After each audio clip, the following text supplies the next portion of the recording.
असली देवीलाल का खून है। कल ने इस्तीफा देगा किसाना का बीच में आ जा तो इतना बैरी बन गया है जे मैं तेरा खून पी लूं नहीं जो मैं सबर नहीं आवा है। तेरे को इसलिए वोट नहीं दिए थे तो किसी गोदी में जाके बैठ सका। सबसे पहले तो आपने और आपके दर्शकों ने टुआना टुडे को सिटी न्यूज को मैं राम राम करूं भाई हाथ जोड़ के।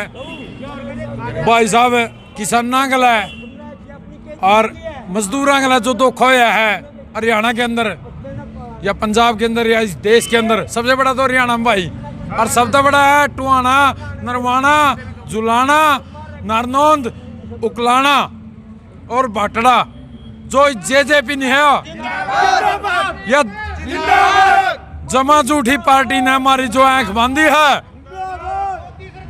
उसका हमें पूरी उम्र जो विश्वघात तुम्हारे साथ विश्वासघात करे है ये बुला नहीं गई। ये मेरी सारे भाइयों से विनती है जोड़ के जे सुनता हूं नहीं असली देवीलाल का खून है। कल ने इस्तीफा देगा किसाना का बीच में आ जा मैं हो शख्स हूँ तेरा वास्ता है पूरा उच्चारण में लड़े। ये लोधरगांव हो है पोलिंग रोक दी थी बीजेपी की चौधरी वीरेंद्र सिंह की, तेरे को वोट दिए थे बीजेपी विरोधी और मैंने मुकदमा लगवाया अपना छाती पे। दुष्यंत जे तो मेरी आवाज सुन लेनी कहीं तक मैं अपने दिल की आवाज कह रहा हूँ तेरे दिल तक जाकर था आज तो इतना बैरी बन गया है जे मैं तेरा खून पी लूं नहीं जो मैं सबर नहीं आवा है। आज तने नाश कर दिया इस देश का, इस हरियाणा प्रदेश का। एक देवीलाल था जिसने त्याग किया, एक आज तो है निकम्मा कुर्सी के वास्ते आज सब कुछ छोड़ गए।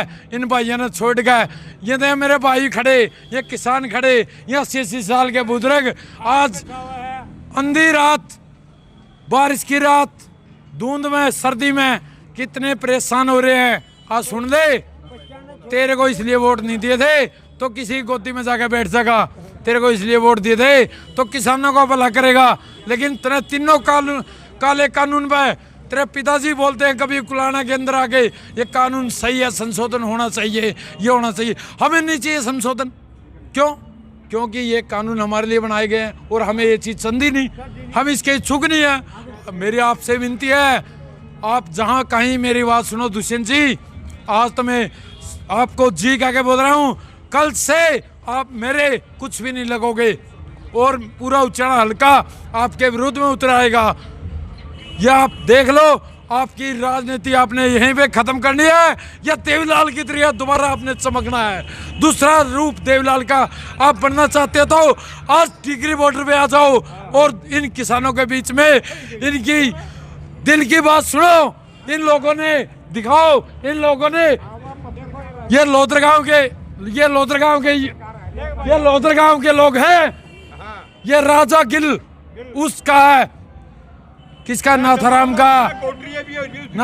का लड़का ये जो आज से नहीं तेरे 3 पीढ़ियों से वोट देता है और तेरे समर्थक थे। आज तेरे दिल तक अड्डा जय तो जुड़सी करा कर लिए ये तीनों कानून वापस करा के जावांगे। सरदर्द की बाजी है। आज मोदी जी ने कहा नहीं सुप्रीम कोर्ट, क्या सुप्रीम कोर्ट करेगा? सुप्रीम कोर्ट पे हम विश्वास नहीं रखते। सुप्रीम कोर्ट ओनली सरकारों के हक में फैसला देता है। ठीक, मेरे इस्तीफा देने से कौन सा ये कानून वापस होगा? इस्तीफा दे दे मैं तेरा इस्तीफा चाहूं भाई। सुनो दुष्यंत का इस्तीफा दुष्यंत पे न्यू दुख है, दुष्यंत पे न्यू दुख है। 75 पार का नारा बीजेपी ने दिया था, हमने 40 अंडर 40 रख दिया बीजेपी को। दुष्यंत बीजेपी के विरोध में दुष्यंत को चुना था, हमने अच्छी छवि देखी थी। आज दुष्यंत कुछ भी अपनी स्टेटमेंट नहीं देता, आज किसानों के बीच में नहीं आता। क्या हम किसान नहीं है? क्या ये आतंकवादी है? क्या ये लोग आतंकवादी है? क्या ये देशद्रोही है? पहचान ले ऋषि नैंड, हम लोग आतंकवादी नहीं है। हम वही लोग हैं जिसके सामने तू हाथ जोड़ के प्रोग्राम मांगता था पूरे गांव में। हमने तेरा प्रोग्राम किया था पूरे गांव में और मेरे ऊपर तेरे इलेक्शन के अंदर 2 मुकदमे लगे थे। राज में तो कह रहे हैं कि जैसे कि इधर चीन पाकिस्तान का वो है, चीन किसान तो है ही नहीं। सुनो ये लोग हमें सर्टिफिकेट देने वाले नहीं है आतंकवादी है हम क्या हैं क्या नहीं है। आतंकवादी ये लोग हैं जब कभी नवाज शरीफ के बिना बताए जाते हैं ये लोग पाकिस्तान में, पुलवामा अटैक करवाते हैं, आज तक उस गाड़ी का पता नहीं चला, उस RDX का पता नहीं चला। आतंकवादी ये है, हम मेरी आतंकवादी भी हैं। सुन लिए गिरवा का बड़ में बम और वोट लेकर और आज ये प्रधानमंत्री बनया बैठा है। इसे क्या कर दिया? लोग बकाए चीज सदा यू है 2 रुपया गाड़ी बचा ली, ड्रेस बचा ली। लेकिन दुष्यंत चौटाला ने ये भी कहा कि अगर बिल वापस नहीं हुए तो वो इस्तीफा दे देंगे। उसने ये कहा कि बिल वापस नहीं हुए तो इस्तीफा दे देंगे। वो ये कह रहा है, उसके पिताजी वो बार बार समाज के अंदर जाके कि अच्छे बिल हैं, संशोधन करवाओ, कानून वापस नहीं होते। और जैसे कि आज की करनाल की घटना है, मनोहर लाल खट्टर ने आज हमारे भाईचारे को खंडित करने के लिए इस समाज को लड़ाने का काम किया, लेकिन ये आज बोला समाज नहीं बचा हुआ है। आज किसान जागरूक है, किसान के बच्चे पढ़े लिखे हैं। जरा बताइए सीएम खट्टर ने आज क्या क्या करने की कोशिश कर रहे हैं, थोड़ा सा बताइए। आज सीएम खट्टर कमला गांव के अंदर एक कल्याण साहब MLA है, उसके थ्रू कुछ लोगों को, संत लोगों को बका के किसान महासभा करने की तैयारी में था। लेकिन युवाओं ने, मेरे जैसे युवाओं ने समझदारी से परिचय दिया, वहाँ पे एकता बनाए रखी, भाईचारा कायम रखा। रोड गांव का वो गांव है, मैं उस रोड गांव का पूरा गांव का अभिनंदन करता हूँ हाथ जोड़ के। उस गांव ने जो हमारी किसान यूनियन की इज्जत रखी है, किसान एकता का साथ दिया है, आज परिचय दिया, सांस का परिचय दिया है और सफल पूरे तरीके से कोई वहाँ पे उपद्रव नहीं किया और वहाँ पे रैली का विरोध भी किया और खट्टर साहब आए भी नहीं। लेकिन खट्टर साहब इस देश को तोड़ना चाहते थे।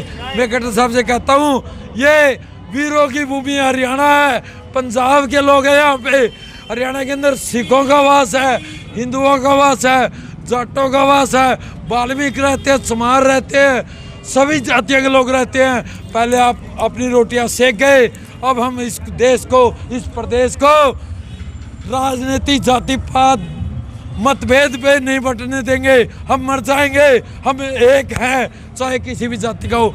मेरे साथ आए हुए नौजवान युवा चमार भी हैं, वाल्मीकि भी हैं, नाई भी है, खाती भी है, तेली भी है और मैं जाट भी हूँ। सब एक साथ रहते हैं।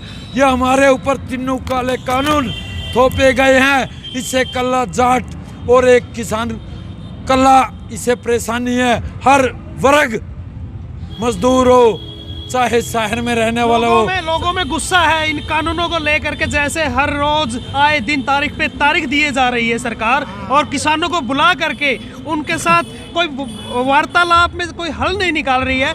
हर बार वही मुद्दा कि आप आइए बातचीत कीजिए, लेकिन अब की बार किसानों ने कह दिया अगर आप कोई प्रस्ताव लेकर आते हैं तो हमें बुलाइए, अदरवाइज ऐसे हमें बार बार बुला के हमें बेइज्जत मत कीजिए।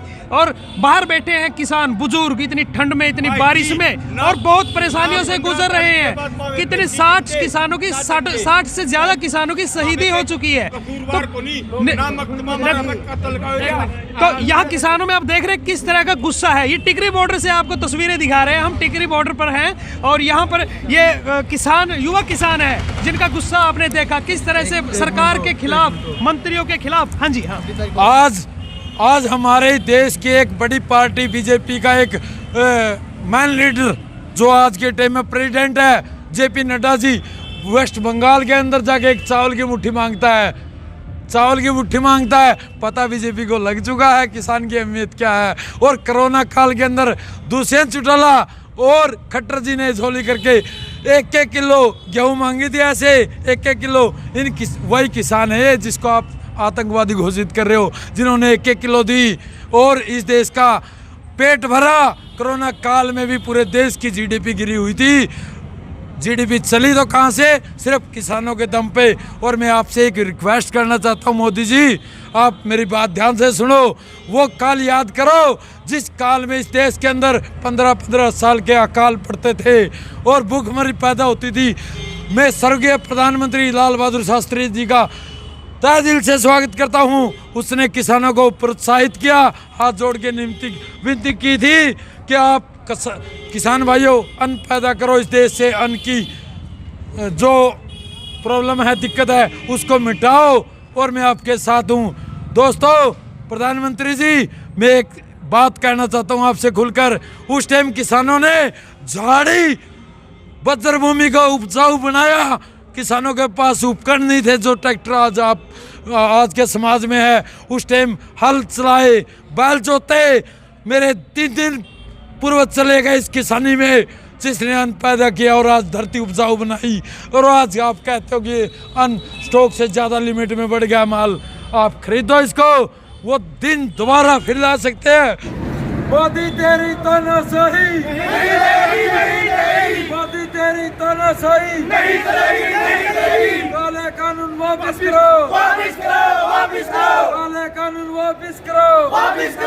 किसान मजदूर एकता जिंदाबाद, किसान मजदूर एकता जिंदाबाद। मोदी सरकार मुर्दाबाद, मोदी सरकार मुर्दाबाद, कृषि मंत्री मुर्दाबाद, किसान एकता जिंदाबाद।